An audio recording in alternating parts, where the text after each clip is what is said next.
کہ انسان کہیں بیٹھا ہو خلوت میں، چھوٹا بچہ جس کو سمجھ بھی نہیں آتا اس کی وجہ سے حیا کرتا ہے، گناہ نہیں کرتا۔ چھوٹا بچہ بیٹھا ہو، انسان اس کی وجہ سے گناہ نہیں کرتا، لیکن خدا کو اس چھوٹے بچے کے بھی برابر نہیں سمجھتا اور اپنی خلوت میں گناہ کرتا ہے۔ المیہ نہیں ہے، اس کا مطلب ہے کہ حیا وجود میں ہونی چاہیے۔ اور آج سوشل میڈیا نے تو برباد کر دیا ہے۔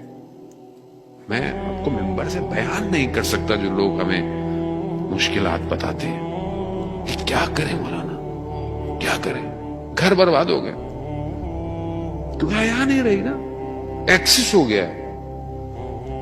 پہلے کسی کے گھر کا دروازہ کھلا ہوتا تھا، کوئی گزرتا تھا، حیا کرتا تھا گھر میں جھانکنے سے کہ غلطی سے کھلا رہ گیا دروازہ، لیکن ہو سکتا ہے کوئی گھر میں بھیجا، حیا۔ احکام فقہ کے ہیں کہ اگر آپ اپنے چھت پہ جائیں تو اپنے ہمسائے کو بتا کے جائیں یا آواز دے کے جائیں، کیوں؟ تاکہ کوئی اپنے گھر کے اندر کسی حالت میں ہو سکتا ہے حجاب میں نہ ہو۔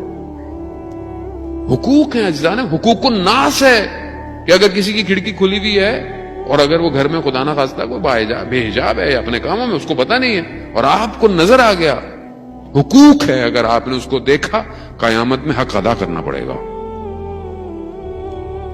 یعنی کیا؟ یعنی آپ کے اپنے اندر حیا ہونی چاہیے۔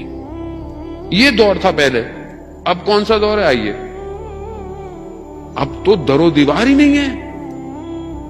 اب تو ہم ویسے بھی جس کارپوریٹ ورلڈ میں رہ رہے ہیں کوئی حدود ہی نہیں ہے۔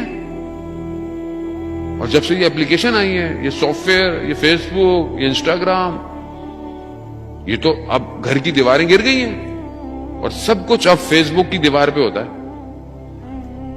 با حجاب لوگ، متدین لوگ،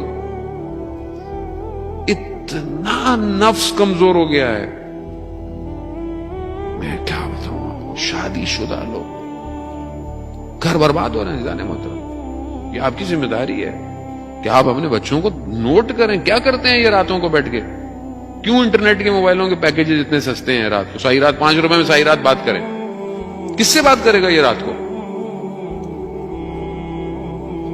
آپ کی ذمہ داری ہے۔ معاشرہ برائیوں کی طرف جا رہا ہے صرف ایک حیا ختم ہونے سے معاشرے کے اندر۔